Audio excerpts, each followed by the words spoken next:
Hey, welcome back everybody to Master Your Glass. Today I'm going to make a cocktail that was created sometime in the 1920s or 1930s by the name of the Caruso.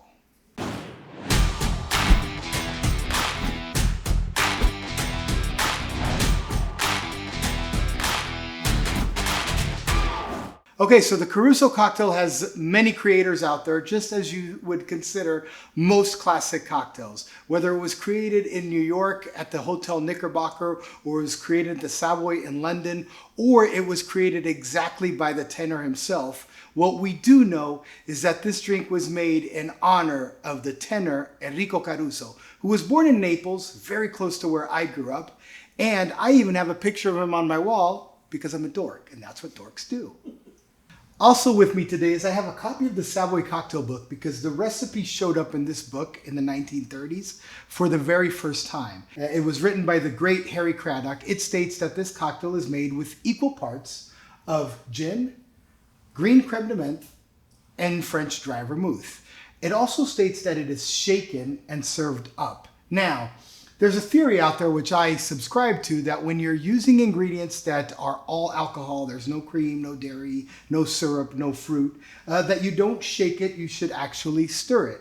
Now, I don't want to question Mr. Craddock himself, so what I'm going to do is I'm going to make both versions and I'm going to see which one I like most. Ready? I'm ready.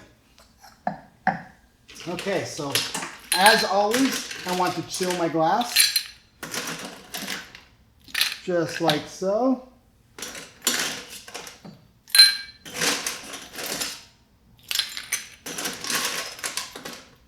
All right, set that there. Give this a little turn and put that right there. And I'll do the same right here. The one good thing I love about filming in my living room is the rules kind of, you know, I use them when I want. I don't use them when I don't want to. It's my house, my rules, okay? Okay, so first thing I'm going to do is I'm going to grab my beaker and as well as my my mixing glass, and I'm going to grab 1 ounce in each one of gin. Now, I'm using a gin called Bulldog. I actually like, I know all the bartenders out there are going to say I'm crazy, I actually like 40% alcohol by volume gins, 80 proof. Why do I like them? Because they allow me to adjust their concentration by how much I pour in the cocktail. So a lower proof gin, 80 proof, to me is really cocktail friendly most of the times. I'm going to put 1 ounce, which is 30 mils, right here into my beaker, and I'm going to do the same right here into my mixing glass. All right. Next ingredient is going to be my French vermouth, and as you can see, I have it nice and cold. I kept it in the fridge. There goes one. And two. And of course, the most dominant ingredient in the pack, which is Marie Bizard Crème de Menthe, or now they call it Menthe. A crème de menthe is typically a liqueur that has a lot of sugar in it. To call it a crème de menthe, you should have at least 250 grams of sugar inside the bottle, inside a liter bottle, which is where the word crème comes from. It becomes creamy and consistent. Okay, so let's go ahead and fill this one with ice.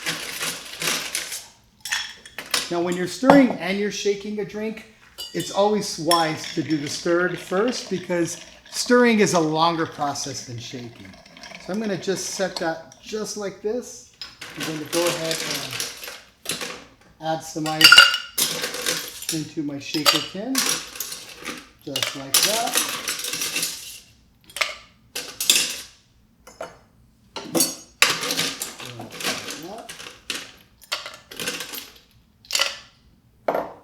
Okay. Let's go ahead and give this yet another stir right here. All right. We'll set that here and keep this one ready.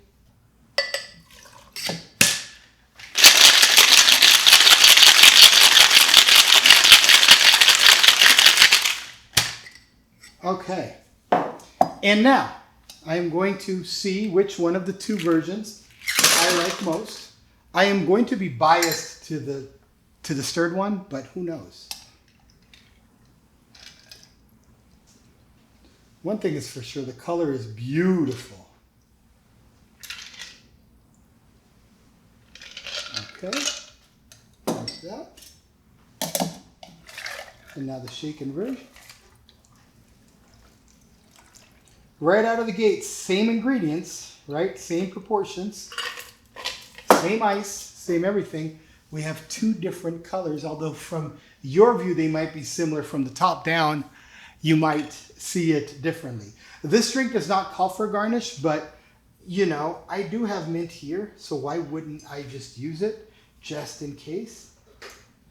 And now, here we have two of them.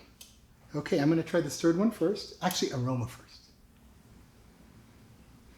What you would expect, mint and gin. No aroma. Okay, so aroma on the stirred version, beautiful. Aroma on the shaken version, not too much. That doesn't mean the drink is going to taste better.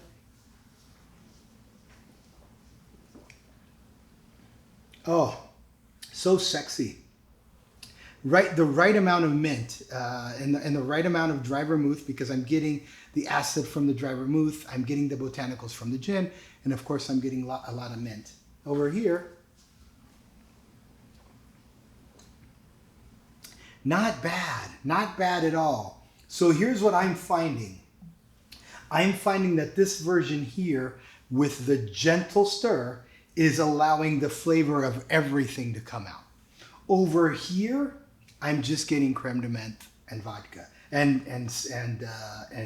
alcohol to some extent. And the reason why I just said vodka is if you would have shaken vodka and crème de menthe and put it in my glass, it would have probably tasted very similar to this drink already. So I'm gonna unfortunately say that for this specific drink, Mr. Craddock, who is a legend in the bartender world, probably did not get it the way I would make it. And so I'm going to go with the stirred version. Once again, this is equal parts, 1 ounce, 30 mils of gin, dry vermouth, and crème de menthe. I hope you liked this episode. I hope you learned something from it. And if you did, please hit like, please hit subscribe. We'd love to hear your feedback and comments below on other shows I can produce or other experiments I can make for you. And come on back to Master Your Glass for more expert instruction for everyday consumption.